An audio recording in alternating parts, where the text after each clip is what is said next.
핫식스의 총선 특집, 이번에는 SNS 민심을 빅데이터 돌려서 알아봤습니다. 전문가시죠. 한국인사이트 연구소 김덕진 부소장 나왔습니다. 안녕하세요. 네, 안녕하세요. 한국인사이트 연구소. 발음 역시 역시 프로 해설, 프로 MC답게 너무 좋습니다. 네, 막 지르는 거예요. 그냥 막 인생이 원래 그냥 막 지르는 걸로 제가 유명합니다. 자, 오랜만에 뵙습니다. 네, 오랜만입니다. 요즘 바쁘셨어요? 요즘에요. 학교 하나 이 원격으로 출강을 강의하신다고 그랬잖아요, 그때. 네, 경희대에서 뭐 하나 하는데, 대학원에서 하는데, 이게 학교를 못 가니까, 학교를 저만 가요. 그러니까 정확하게 말하면 교실에 가서 저만 원격으로 수업을 하고 있고 학생들을 못 보니까 이게 내가 지금 강의를 하는 건지 방송을 하는 건지 약간 헷갈릴 정도로 뭐 그러고는 있습니다. 저도 사실은 이제 뭐 특강처럼 한번 와서 해달라는 게 한 3건인가 있었는데 다 취소됐어요, 이게. 강의 시장은 뭐 말하기 싫을 정도로 뭐 눈물을 흘리고 있긴 합니다. 그러게요. 자, 오늘 SNS 민심을 빅데이터로 알아보셨다라고 했는데 일단 어떻게 조사를 하셨는지 저 굉장히 궁금해요. 이게 일단은 두 가지 측면인데요. 하나는 이제 오늘 지금 투표라는 키워드로 사람들이 SNS에서 얼마나 작성을 하고 있고 어떤 생각을 하고 있는지를 지난 총선 2016년하고 좀 비교를 좀 해봤어요. 2016년하고. 그리고 또 두 번째로는 이제 최근 일주일이죠. 4월 8일부터 14일까지 정당 중에서 이제 가장 그래도 핫하다고 할 수 있는 뭐 더불어민주당, 미래통합당 그리고 비례 3당, 그러니까 더불어시민당, 미래한국당, 열린민주당에 대해서 사람들이 생각하는 인식들 그리고 연관 키워드 이런 것들 전체적으로 좀 분석을 해봤습니다. 굉장히 궁금한데 일단 총선 투표율 아직 확정은 안 됐지만 굉장히 높아요 지금. 그렇죠. 그러면 이게 SNS에는 어떻게 반영이 됐는지 한번 궁금한데 어떻게 일단은 말씀하신 대로 투표율이 높잖아요. 그러니까 당연히 SNS 언급량도 엄청나게 많을 줄 알았어요. 근데 그렇지가 않아서 저희가 상당히 놀랐습니다. 그러니까 이게 2016년 4월 13일인데 아직 이게 이제 보시는 것처럼 2016년 4월 14일은 당연히 12시까지의 데이터고요. 그리고 오늘은 제가 이게 4시 35분에 한 거거든요. 그러니까는 아직 투표가 끝나지 않은 상황인데 근데 너무 눈에 띄게 차이가 나는 것들이 있어요. 저 4개만 본 이유는 이제 2016년하고 비교할 수 있는 데이터가 저 4개라서 그런 건데요. 일단은 뭐 블로그 같은 경우는 뭐 2016년 4월에 비해서 한 72% 정도 작성이니까 뭐 저거는 뭐 시간이나 이런 거 했을 때 그렇게 뭐 비슷하겠다라고 볼 수 있을 것 같은데 가장 큰 패턴이 커뮤니티랑 인스타그램이에요. 커뮤니티를 보시면 2016년에 비해서 오히려 3.6배 거의 4배 이상 언급이 증가를 했습니다. 근데 반대로 인스타그램은요 거의 5분의 1 수준으로 확 줄었어요. 그렇네요. 이게 아주 상당히 인상적이었어요. 또 트위터도 보시면 거의 40만 건 정도였는데 저것도 한 25%? 4분의 1 정도로 지금 뭐 4시까지긴 하지만 그렇게 좀 언급되는 부분이 있었습니다. 자, 뭐 여러 가지 이제 SNS들인데 일반적으로 트위터나 인스타그램은 1인 중심이 개인 중심이에요. 거기에 물론 댓글도 달리고 소통도 하지만은 그리고 온라인 커뮤니티는 이거 가지고 한번 얘기 좀 해볼까라고 던져서 왁자지껄하잖아요. 이거를 그러면은 사람들이 혼자서 나 이번에 투표했어 뭐 인증샷 찍고 이런 것들은 확 줄고 대신에 야 이번 총선 도대체 어떻게 될 것 같아 나 투표했는데 이게 늘었다 이렇게 봐야 되나요? 어떻게 보면 그렇게 볼 수도 있고요. 우리가 보통 정치를 이제 이야기를 하는 사람들을 뭐 이렇게 나누기 좀 뭐 그렇지만 뭐 라이트 유저, 뭐 헤비 유저 이렇게 나눠서 평상시에도 정치에 대해서 많은 이야기를 하는 사람들이 있고 또 그렇지 않은 사람들이 있잖아요. 커뮤니티는 말씀하신 대로 커뮤니티의 뭐 성격이 다르긴 하지만 어디든 자기가 어떠한 그 관심사가 비슷한 사람들이 모여서 이야기를 많이 한단 말이에요. 그러니까 그런 사람들이 그만큼 대화가 늘었다는 거는 반대로 말하면 이번 총선이 과연 어떻게 될 것인가에 대해서 오늘 하루에도 계속 지금 많은 이야기가 나올 정도로 한쪽에서는 이제 뭐 우리가 이번에 이길 거야. 이쪽에서는 이길 거야. 아니야. 잘 모르겠어. 라는 게 확실히 2016년보다 다양하게 이루어지고 있다라고 볼 수 있을 것 같고요. 그다음에 인스타그램이 확 준 거는 제가 볼 때는 아무래도 인증샷이 예전보다 어려워진 부분이 있어요. 아시겠지만은 2016년엔 다 여기다 도장 찍었잖아요. 이번에 여기다 도장 찍으면 욕먹죠. 코로나인데 지금 비닐 장갑 끼고 이런 상황에서 이거 벗으면 의미 없지 않냐 이러면서 어떻게 보면은 인증샷이 확 줄었고요. 두 번째로는 거리가 별로 없어요. 그러니까 꺼리가 없다라는 게 이제 지난 총선 같은 경우에는 어쨌든 뭔가 우리가 즐길 거리나 아니면 일반인들이 보더라도 이슈가 될 만한 꺼리들이 있었는데 이번에는 그런 것들이 다 코로나에 묻힌 거예요. 그러니까는 뭔가 뭐 예를 들어처럼 뭐 심판론이라든지 아니면은 뭐 여러 가지 이슈를 잡으려고 했지만 일반적인 라이트 유저, 그러니까는 뭔가 정치에 대해서 평상시에 얘기 안 하시는 분들은 그렇게까지 뭐 즐길 것이 없었다라고도 볼 수 있을 것 같고요. 또 한 가지는 이제 우리가 보통 예전과 다르게 SNS에 뭔가 올리는 것들에서 계속 가이드라인이 생기잖아요. 그러다 보니까는 본인의 SNS에 자기 어떤 정치적인 성향이나 정치적인 내용들을 예전보다 좀 덜 쓰게 된 것 같다. 뭐 이런 것들도 같이 해석해 볼 수 있는 부분이 있을 것 같습니다. 아, 그냥 뭐 자판기네요. 막 줄줄줄 나오네요. 딱 요거 하나 가지고 데이터 하나 가지고. 제가 지금 이걸로 논문을 썼지 않았습니까? 소셜 갖고 유튜브 필터 버블로 논문을 썼기 때문에. 그러게요. 그리고 지금 강의하는 것도 이런 거기 때문에 학생들 보고 계시죠? 네, 언제나 원격으로 보고 계시지만 어쨌든 네, 그렇습니다. 자, 감성 분석도 한번 해보셨다고. 네, 감성 분석에서요 좀 놀란 게 있어요. 투표와 관련돼 가지고 긍부정 오늘 거거든요. 한 50대 49인데 부정어로 제일 많이 나온 게요 귀찮답니다. 귀찮다. 네. 근데 투표율이 높아요. 그러니까요. 이게 재밌어요. 뭐냐면 투표하기 귀찮은데라고 얘기하는 그럼 그 사람들이 과연 누구일까? 이거에서 이제 또 한 가지를 고민을 하게 되는 거예요. 그러니까는 보통 SNS에 이제 우리가 보통 얘기를 하는 것처럼 SNS에 보통 뭐 20, 30대가 많이 쓴다라고 그냥 일반적으로 얘기를 하는데 그렇게 쳤을 때 그들이 귀찮아한다는 것은 과연 어떤 의미일까? 뭐 이렇게도 좀 여러 가지 해석해 볼 수 있는 부분이 있고요. 또 뭐 예를 들어서 관련된 뭐 여러 가지 글이 있지만 뭐 글 같은 경우에 뭐 이제 투표 귀찮다 뭐 아니면은 뭐 이제 맘카페 가보니까 투표 안 한다는 신랑들 많더라 귀찮아서 뭐 아니면은 투표에도 바뀌는 거 없어서 귀찮다 뭐 이런 사람들이 있다라는 키워드들이 있었어요. 근데 이거와 같이 나오는 게 반대로 귀찮아도 투표해야 되는 이유 이래가지고 관련 기사나 내용들이 나왔는데 뭐 예를 들면 이런 거예요. 신천지도 투표하고 N번방도 투표하고 일베도 투표한다. 그러니까 우리도 투표해야 된다. 그렇구나. 이런 식의 내용들이 있었고 이제 또 한 가지 아주 재미있는 뉴스가 하나 있었는데요. 뉴스가 뭐냐면 D-1 때 나온 뉴스입니다. 그러니까 전두환, 노태우, 이명박 투표 맞춰. 박근혜만 투표 못했다. 이 이제 기사를 보고 이분들도 투표하는데 우리 해야 된다. 그러게요. 투표 귀찮은 사람들을 위한 뉴스 이래가지고 이게 또 링크가 많이 나오는 것들 뭐 주목받았다라고도 볼 수 있는 부분이 있었습니다. 그렇군요. 뭐 어쨌든 투표 귀찮기는 하지만 이 정서는 귀찮기는 하지만 투표나 해야 돼라는 말이 많았다는 거네요. 네, 결국은. 분명히 그래도 이번에 확실히 투표에 대한 의지 같은 것들은 오프라인에서 많이 나오는 것 같은데요. 그래서 한 가지 아까도 계속 말씀드리는 게 이런 게 예전처럼 뭔가 온라인에서 투표 독려를 막 하지 않았는데도 투표율이 높았다. 그래서 저는 개인적으로 과연 이번 투표율이 이제 나중에 나오겠지만 인구 대비 혹은 연령 대비 지역 대비가 과연 어떻게 나올 것인가를 또 SNS와의 뭐 연관관계 이런 거 나중에 좀 연구해 볼 만도 할 것 같다는 생각이 듭니다. 맞아요. 지금 연령 투표율이 아직 안 나와서 이거를 누가 유리하다 불리하다 사실은 지금 말하기가 굉장히 힘듭니다. 그렇죠. 알겠습니다. 자, 이제 우리가 또 투표도 투표인데 우리 정당들 어떻게 지금 사람들이 인식을 하고 표현을 했는지 이거 굉장히 궁금해요. 5개 지금 정당 말씀하셨어요? 그렇죠. 네, 이 5개 정당, 그러니까 더불어민주당, 미래통합당, 더불어시민당, 미래한국당, 열린민주당 이 5개에 대한 이제 언급량부터 분석을 해봤는데요. 이게 분석을 하다 보니까 어쩔 수 없이 2개, 3개로 쪼개야 되더라고요. 왜냐하면 언급량 자체가 규모가 다릅니다. 아, 규모가? 네, 그러니까 더불어민주당하고 그 미래통합당의 언급량하고 뭐 더불어시민 나머지 3개의 그 비례정당하고 거의 10배 차이 정도라고 보시면 될 것 같아요.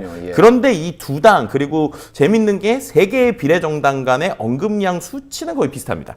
네, 그래서 뭔가 그래요? 뭐 하나가 탁 튀어나왔다, 특출났다라고 얘기를 못해요. 그래서 이 부분 역시도 이번에 이게 좀 선거에 뭔가 과거와 다르게 엄청나게 뭔가 온라인에서 쏠릴 만한 이슈가 옛날보다 적었다라고도 해석해 볼 수 있는 부분이 있을 것 같은데요.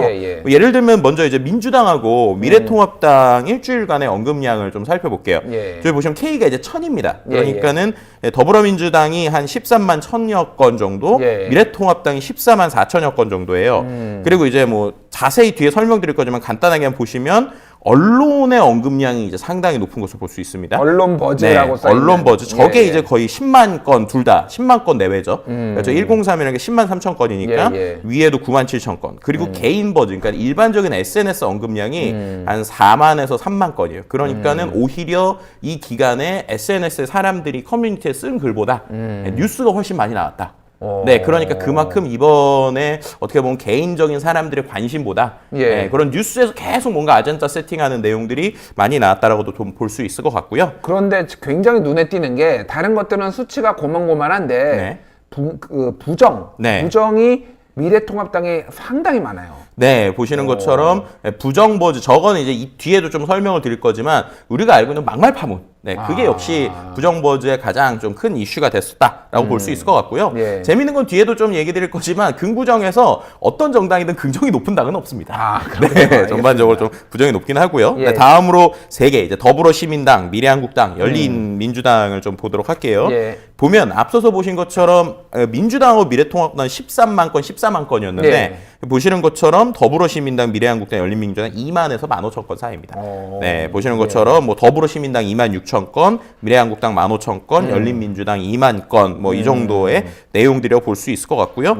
역시도 언론과 관련된 이슈가 있는데 재밌는 거는 이제 개인 버즈와 이 언론 버즈를 비교를 해보시면 확실히 더불어시민당은 그 언론에서 많이 언급이 됐어요. 그렇네요. 그리고 열린민주당은 상대적으로 덜 됐는데 SNS상에서는 이 세 당 중에서는 열린민주당이 가장 많이 언급이 됐다. 그렇군요. 라는 것도 한 가지 흥미로운 포인트로 볼 수 있는 부분인 것 같습니다. 강력한 지지자들, 강한 신념을 가진 지지자들이 열린민주당에 많다라고 해석을 할 수도 있겠네요. SNS 활동을 열심히 하는 분들. 그렇죠. 뭐 그렇게 볼 수도 있을 것 같고요. 그 다음에 이제 언급량 1일 현황 뭐 이 부분은 좀 넘어가도 될 것 같고, 그 다음에 있는 이제 긍부정 비율을 같이 보시면은 재밌을 것 같아요. 이 긍부정 비율 같은 경우가 기본적으로 그 채널별 종류랑 그 다음에 긍부정의 전체적인 내용들이 좀 있는 부분이 있어요. 그래서 제가 이제 그 준비를 해놓은 게 있는데 예를 들면은 더불어민주당 그리고 미래통합당 이 두 개에서 더불어민주당부터 한번 보도록 하겠습니다. 더불어민주당에서 일단은 저 13만 1,667건에 대해서 먼저 채널 현황이에요. 저게 보시면 저 주황색 부분이 뉴스입니다. 뉴스의 언급량이고 재밌는 거는 역시 뭐 다른 데도 공통적으로 나오는 건데요. 11일, 12일이 이렇게 쑥 들어가 있는 걸 보실 수 있어요. 그러게요. 저 때 왜 그럴까요?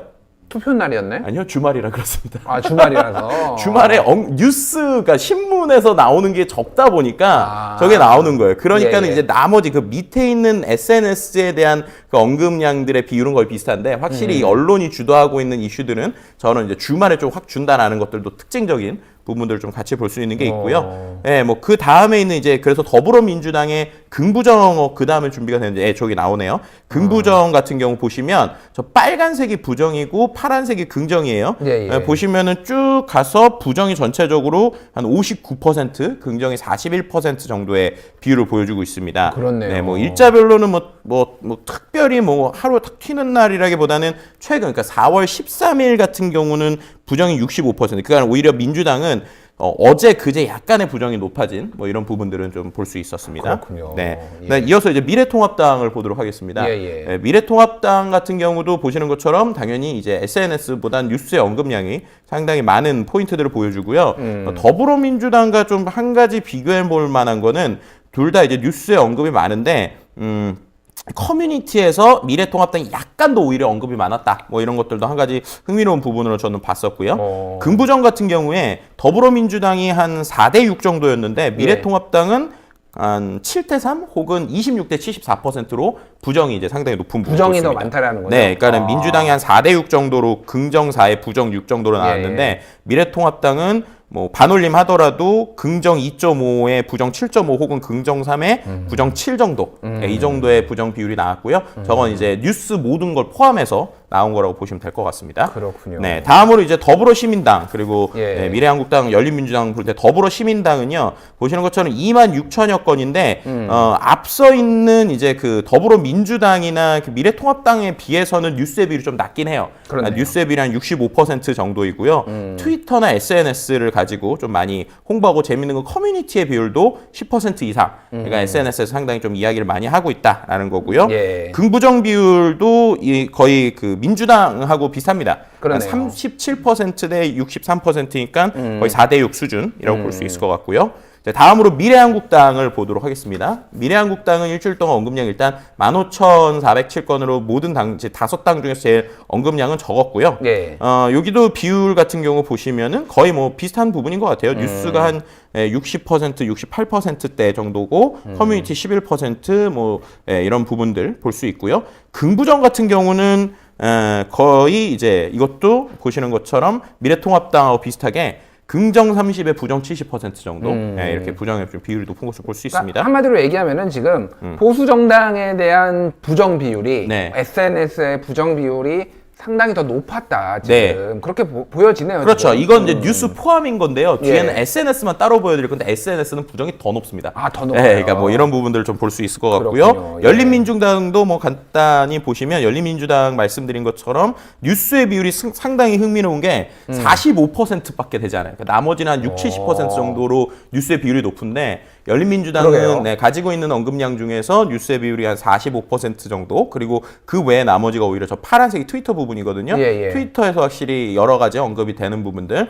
이런 부분들이나 또 뭐 커뮤니티에서의 언급량도 거의 트위터 비슷하게 17%니까 다른 데가 한 10%, 9% 수준이거든요. 그러니까 상당히 말씀하시는 팬층이 좀 두껍고 기본적으로 정치에 대해서 많은 얘기를 하시는 분들이 또 수는 적지만 열린민주당에서 좀 얘기를 많이 했다. 라는 부분. 그 트위터 활동하시는 분들이 특히 정치에 관심 있는 분들이 굉장히 적극적이신 걸로 많이 알려져 있는데요. 그러니까 지금 굉장히 그 열성 지지자가 많다라고 분명히 해석이 되네요. 저거는. 그리고 근데 이제 또 한 가지 재밌는 게 긍부정 비율인데요. 긍부정에서는 오히려 앞서서 보신 모든 당 중에서 긍정이 제일 낮습니다. 27%, 부정이 73%인데 그렇네요. 저건 이제 정봉주 후보의 약간 막말 이 이슈가 상당히 좀 컸었던 것 같아요. 그렇네요. 그 마지막에 보면은 파란색이 거의 없고 그렇죠. 이틀 전에 보면은 거의 빨간색으로 꽉 차였는데 저 때가 거의 88%의 부정이에요. 88%. 정봉주 최고위원에 대한 비난이 엄청 가중됐군요. 그러니까. 뭐 이런 부분들 때문에 있고 확실히 팬심 중심이다라는 것들도 저기서 같이 볼 수 있는 뭐 이런 부분들도 볼 수 있는 것 같습니다. 그렇군요. 네, 알겠습니다. 자, 감성어를 정당별로 봤다는데 이게 무슨, 그러니까 아까 전에 말하셨던 긍정, 부정, 그리고 어떤 용어들이 나왔느냐 그런 거죠. 그러니까. 그리고 이거 같은 경우는 이제 뉴스를 빼고 아예 SNS만 좀 봤어요. SNS의 감성어 정당별. 그렇죠. 한번 보죠. 궁금합니다. 일단은 처음에 이제 민주당부터 보도록 하겠습니다. 더불어민주당 같은 경우에는 거의 이제 뉴스를 뺐을 때나 넣었을 때나 비슷해요. 일단 긍부정 비율은 한 42대 57% 정도로 나오는데요.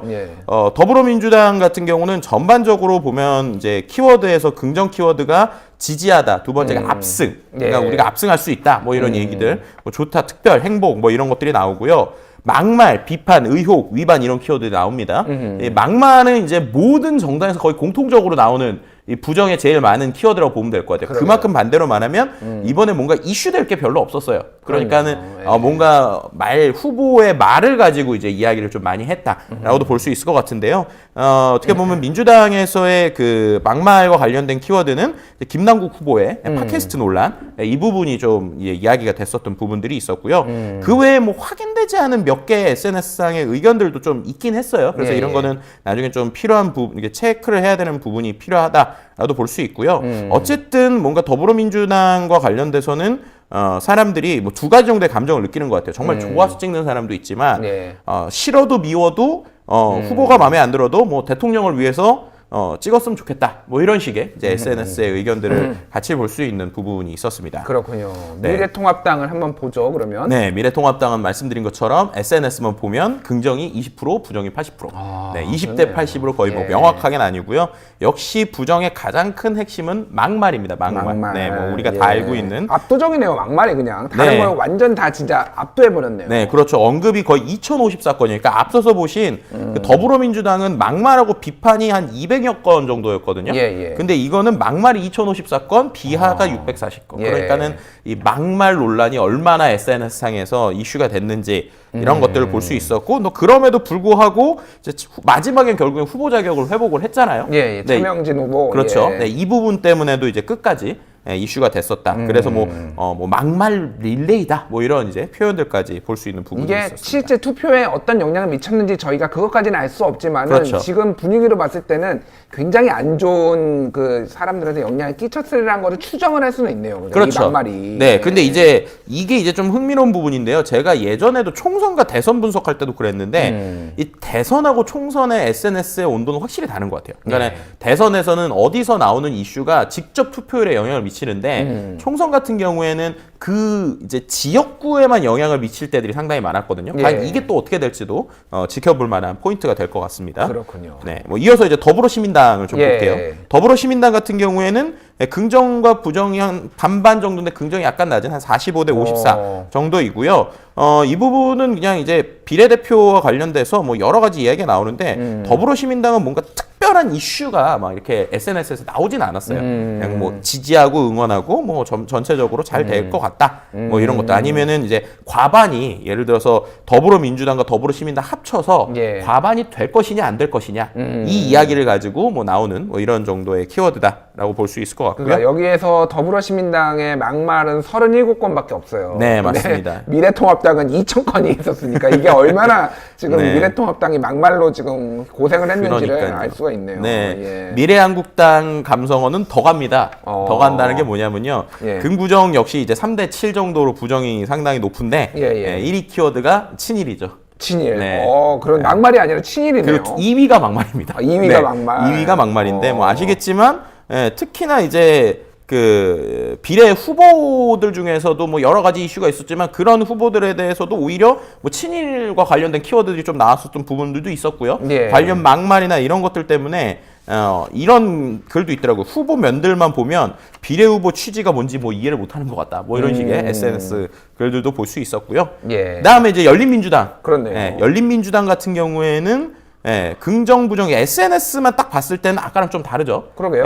아까는 보면 뉴스가 합쳐졌을 때는 거의 뭐 부정이 압도적. 그렇네요. 이랬는데 이제 뉴스를 빼고 보면 확실히 긍정과 부정이 45대 54 정도이고 그리고 여기 나오는 것처럼 비판, 고발, 비난 뭐 이런 키워드들 결국에는 이런 부분이 있었고 한편에서는 이제 열린민주당하고 이제 뭐 민주당과의 관계에 대한 SNS 글들도 있었어요. 그러니까 뭐냐면 비판이라는 게 열민주당이 정의당의 지지율 상승이 열린민주당 비판하는 민주당에 있다. 뭐 이런 식의 주장이 있다. 뭐 이런 이야기들처럼 어떻게 보면 이번에 또 비례당과 그리고 그렇지 않은 당 간의 어떤 관계들이 어떤 결과를 낼지 이 부분도 좀 지켜볼 부분이라고 볼 수 있을 것 같습니다. 그렇군요. 자, 연관 검색어를 또 준비를 하셨는데 당별로 연관 검색어 어떤 게 나왔는지 좀 보도록 하죠. 네, 연관 검색어 같은 경우는 제가 한 화면에 정리했었던 버전도 좀 있는 것 같은데 혹시 그게 있는지 모르겠어요. 네, 일단 한 개씩 보도록 할게요. 더불어민주당 같은 경우 이제 이건 좀 빠르게 볼 수 있을 것 같은데요. 공통적으로 일단 그 당인데 그 당의 뭔가 카운터가 되는 그러니까 그런 당들의 키워드가 상당히 일단 많이 보입니다. 더불어민주당 같은 경우에는 뭐 미래통합당 그리고 이제 관련돼서는 이제 이 더불어민주당과 미래통합당에서 아주 이제 의미가 있는 부분이 어쩔 수가 없는데 더불어민주당에서 눈에 뜨는 키워드는 역시 이낙연. 그리고 미래통합당에서는 보시면 이제 미래통합당의 황교안이라고 하는 이 두 개의 키워드가 나와요. 그러니까 나머지 그 후보에 대한 키워드는 상위권에 나오지가 않는데 이 두 사람의 매치가 어떻게 보면 역시 이번에 가장 상징적으로 볼 수 있다라는 부분도 같이 볼 수 있을 것 같고요. 더불어시민당 같은 경우에는 뭐 여러 가지 키워드 중에서 예를 들면은 정의당과 관련된 뭐 키워드, 그리고 뭐 국민의당 아니면은 뭐 정부 민생, 뭐 이해찬 뭐 유권자, 뭐 비례정당, 뭐 열린민주당 이런 전반적인 좀 키워드들이 보이는 것들을 볼 수 있고요. 이제 미래한국당 같은 경우를 보시더라도 여러 가지 뭐 키워드들이 그냥 같이 나오는데 후보보다는 이제 전반적으로 어떤 뭐 키워드나 내용들이 좀 나오긴 하지만 좀 이렇게 얘기하면 그렇지만 벙벙한 키워드들 이런 키워드가 좀 상위에 나오는 걸 볼 수 있고요. 뭐 열린민주당 역시도 좀 비슷한 키워드들을 볼 수 있는 것 같아요. 그래서 아무래도 좀 개인적으로 이 상위권의 키워드를 보면서 아쉬운 부분들은 뭔가 후보의 이름이나 아니면은 정책이나 이런 것들이 항상 좀 잘 나왔으면 좋겠는데 그런 것들은 거의 안 나오고 그냥 뭐 상대방 당에 대한 이야기 혹은 그 당과의 어떤 연관관계 혹은 비판 이런 키워드들만 상위권에 계속 나오는 게 개인적으로 좀 항상 아쉬운 부분이기도 합니다. 네, 잠시만 그 투표율 얘기를 좀 해야 될 것 같습니다. 지금 투표율이 62.8% 현 시각 기준으로 62.8%라서 상당히 높아지고 지난 2016년 총선 때 58%였으니까 4%포인트 이상, 거의 5%포인트 이상 올라갔습니다. 상당히 높은 수준이고요. 전남이 66%로 가장 높고 인천이 59.5%로 최저다라고 이제 집계가 됐네요. 이거는 더 저희가 추가로 확인해서 말씀드리도록 하겠고요. 지금 지상파 3사가 출구조사 발표 중이에요. 근데 천천히 나오고 있으니까 저희가 이거를 다 종합을 해서 박준규 기자가 잠시 뒤에 브리핑을 하도록 하겠습니다. 자, 연관 검색어 말씀하셨는데 당별로 연관 검색어가 기간별로 좀 차이가 있다면서요? 네, 그러니까 일주일의 데이터잖아요. 앞서서 보신 거는 그 키워드를 그냥 일주일을 다 합쳤을 때 있고요. 일자별로 한번 봤을 때 어떤 추이들이 보일까를 한번 봐봤어요. 처음에 일단 더불어민주당부터 매일매일 볼게요. 저게 글자가 너무 작긴 한데 제가 포인트만 몇 개를 말씀드리면 이 카운터파트라고 할 수 있는 이 미래통합당에 관련돼서 원래 초반에는 되게 키워드의 상위권이 많이 나왔어요. 그렇네요. 근데 뒤쪽으로 갈수록 오히려 이 미래통합당에 대한 얘기보다 약간 이 32쪽 뒤쪽에 있어 그런데 열린민주당과 관련된 이슈가 상당히 많이 나왔다는 거예요. 그러니까 그렇군요. 이게 과연 어떤 이번에 영향을 미칠지가 지금 상당히 고민이 되더라고요. 그러니까 처음엔 오히려 더불어민주당의 상대 혹은 더불어민주당과 이제 대결하는 구도가 미래통합당이었는데 SNS상에서 자꾸 이 열린민주당과 더불어민주당 간의 뭔가 힘싸움 아니면 말 이런 것들이 주고받아지니까 오히려 뒤쪽으로 더불어민주당에서는 이제 최근 이제 그 선거 직전에는 이런 미래통합당에 대한 얘기보다 열린민주당에 대한 얘기가 좀 나왔다라는 것들이 과연 선거에 어떻게 영향을 미칠지 이게 이제 더불어민주당과 관련돼서는 볼 수 있는 한 가지 흥미있는 키워드일 것 같고요. 미래통합당과 관련된 키워드에서 이제 제가 체크해 놓은 게 바로 이제 세월호입니다. 그러네요. 세월호라는 키워드가 보시는 것처럼 선거 이틀 전이죠. 이틀 전에는 전체 키워드 4위까지 올라옵니다. 그렇네요. 그만큼 확실히 이번 이 막말 파문이 전체적으로 미래통합당의 이미지에 있어서 상당히 큰 영향을 미치고 있다라는 것들을 좀 같이 볼 수 있는 부분이 있을 것 같고요. 뭐 그 외에도 나오는 키워드들 같은 경우가 거의 이런 키워드에서 좀 막말과 관련된 이슈들이 좀 몇 개가 더 있는 부분이 있었습니다. 그렇군요. 그리고 이제 더불어시민당 키워드에서는 한 가지 좀 재밌는 부분이 있었는데 거의 유일무이하게 그 약간 그 비례대표의 전문성과 관련된 키워드가 하나 나왔어요. 지식재산권이라는 키워드가 여기 나왔어요. 저게 뭐냐면 더불어시민당의 비례 이제 10번 후보가 뭔가 이런 그 지식재산권과 관련된 어떤 얘기를 했다고 그래요. 왜냐면 이분이 이제 뭐 한국애니메이션 산업협회 회장이라는데 그래서 이거가 이제 소위 뭐 방탄소년단이나 컨텐츠를 좋아하는 K-팝을 좋아하는 친구들한테 뭐 이런 지식재산권이 해외에 누출되지 않게 뭐 이런 얘기들 때문에 거의 유일하게 이런 그 정책과 관련된 얘기로 나왔었고요. 그리고 그 다음으로 있었던 미래한국당. 미래한국당에서는 제가 표시해놓은 게 아들이라는 키워드인데 저게 뭐냐면 이제 비례 후보 중에 몇 비례 후보가 엄마 찬스를 썼다. 뭐 그래서 이제 뭐 학부 때부터 뭐 엄마랑 논문을 썼고 뭐 여러 가지 이유들 때문에 결국에는 뭐 약간의 엄마 찬스를 썼다. 뭐 이런 이슈들 때문에 좀 문제가 됐었던 부분이 있고요. 역시 이제 열린민주당 같은 경우에는 제가 체크해 놓은 거는 이제 최강욱 후보인데 그 외에도 상위권에 인물이 가장 많이 나왔습니다. 인물이요? 이름들이, 사람 이름이. 그러니까 뭐 기존의 다른 당들은 뭐 선거와 관련된 그냥 보통 명사들이 많이 나왔다고 치면 확실히 이 열린민주당은 인물들과 관련된 이야기들이 많이 나왔고 특히나 뭐 논란이 되더라도 인물 중심의 논란 뭐 이런 얘기들까지 당마다의 특징들을 전반적으로 볼 수 있는 부분이 있었던 것 같습니다. 그렇군요. 끊임없이 인물을 강조했어요. 우리 이런 사람들 나왔으니까 우리 사람 보고 뽑아주십시오. 열린민주당이 그렇게 전략을 썼는데 이게 어떻게 될지 한번 지켜보도록 하고요. 지금 뭐 간단히 언급만 제가 하고 분석은 잠시 뒤에 하겠는데 지금 각 언론사별 출구조사 결과가 나왔는데 민주당과 시민당이 압승하는 걸로 지금 나왔습니다. 최저 100, JTBC 같은 경우에는 최저 143에서 최고 175석까지 지금 예의가 나왔어요. 그리고 미래통합당은 101석에서 134석으로 어떻게 이게 결과가 최종으로 나올지 모르겠으나 어쨌든 상당히 압승하는 걸로 나왔는데 이게 사실은 지난 2016년에도 출구조사 다 틀렸거든요. 다 틀렸어요. 그래서 새누리당이 1당 한다고 다 예상했는데 민주당이 1당 했어요. 이거 아직 이거 방송사 방송사 놈들 믿으면 안 됩니다. 전 개인적으로 이번에 예. 민생당이 과연 몇 후보가 될지가 상당히 궁금해요. 예. 왜냐하면 그 생각보다 제가 오늘 선거 가서 놀란 게 예. 비례 투표지를 보고 1, 2번이 없다는 거에 놀라시는 분들이 많더라고요. 그러게요. 네, 그래서 맨 위에 있었던 이 3번 민생당이 그 예. 번호 효과를 과연 누릴 수 있을지 이것도 저는 개인적으로 좀 지켜볼 포인트가 될 것 같습니다. 그렇군요. 알겠습니다. 고생하셨습니다. 네, 감사합니다. 예, 종종 뵙도록 할게요. 제일 무서운 말이네요. 종종 예. 뵙겠습니다가. 네. 알겠습니다. 지금까지 김덕진 부소장이었습니다. 감사합니다. 네, 감사합니다.